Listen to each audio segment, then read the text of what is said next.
is based on a very sound knowledge. So the care, integrity, compassion, respect, trustworthiness, and the response to all those atrocities would develop into professionalism.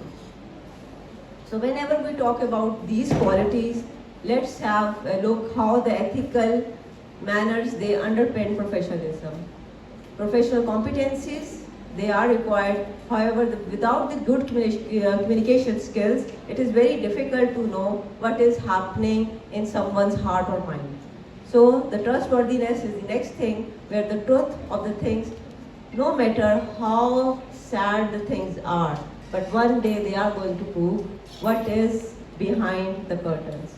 And the soft skills, especially about the empathy and how we feel about other human beings, that is the most important part. And the medical ethics. So whenever we talk about the medical ethics, we talk about certain codes.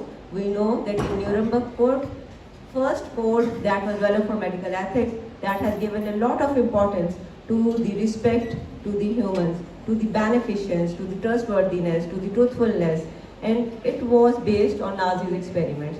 What was done there? The prisoners that were captured in the war, they were subjected to the extreme colds and the extreme hot in order to test certain suits that were being given to the soldiers at that time.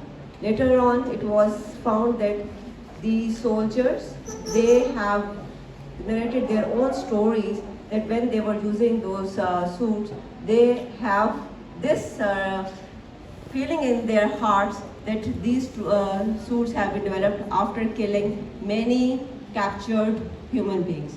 So they have refused to use these suits. Similarly, it is the conscience of the human mind that has led to Nuremberg Code. Later on, it was developed into Belmont Report, where the consent, and especially informed consent, was the integral part. And again, the informed consent, whenever we talk about the informed consent, we know that it is important to give each and every information to the participants. और हमारी तरफ जब हम लिखते हैं informed consent, I hope everyone has seen the informed consent forms. इसमें majority में क्या लिखा होता है? Especially those who have seen in public sector hospitals.